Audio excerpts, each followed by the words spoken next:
దేవుని పొందాలండి. అయ్యగారికి అమ్మగారికి వందనాలు. మరి కుటుంబం అత్తల నుంచి వస్తారండి. మా తల్లిగారు సార్వాణి గారు మరి అత్తల నుంచి వచ్చారు. పాప అండి.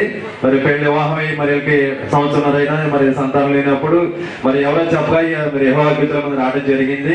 తలాభిషేక పండుగకు వచ్చి మరి తండ్రికాయ చేతిలో పండు తీసుకున్నారంట.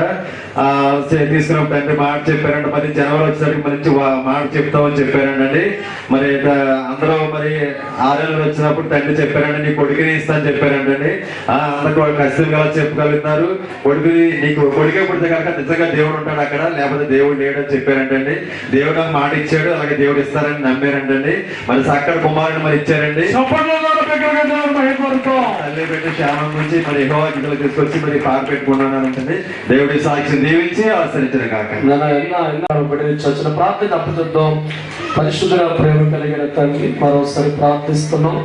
మీరిచ్చిన బిడ్డ విలువైన కానుక తీసుకుంటూ ఉండగా సదాకాలం దీవించబడిన గాక. అప్పట్లో మంచి